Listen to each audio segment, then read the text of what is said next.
नरेंद्र मोदी का सुना ना कल उसने क्या कहा, जो देख रहे हैं जो वाकई में हुआ हमारे साथ कि पाकिस्तान की तरफ फिक्र ही ना करो, वो अपने बोझ पे गिरा। यस यही इकनॉमी पे शर्म की बात ये है कि जवाब आप दे रहे हैं, गवर्नमेंट को भी जवाब नहीं दे रहा। जो गवर्नमेंट का पैसा बाहर पड़ा वो किधर से जवाब देगा?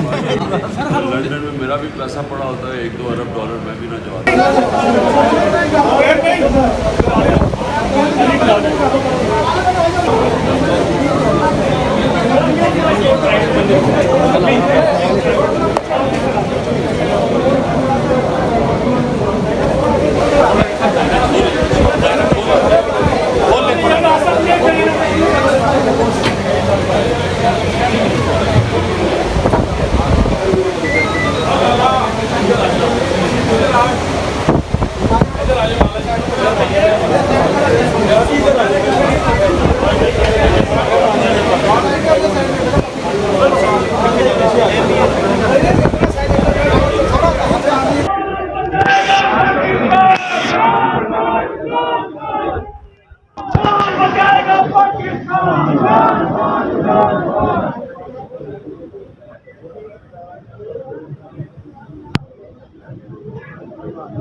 आओ चले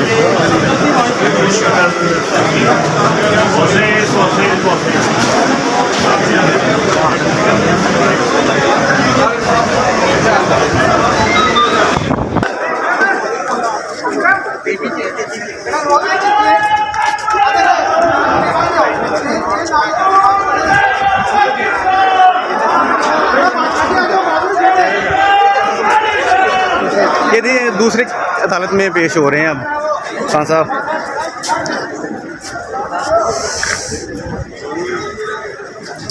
यूं साहब शील्ड पांदे किसी ने मेरे सिर च मारी है, बड़ी भैड़ी वजी शील्ड मेरे सिर के सिर सजा छोड़े। हाँ हाँ जी।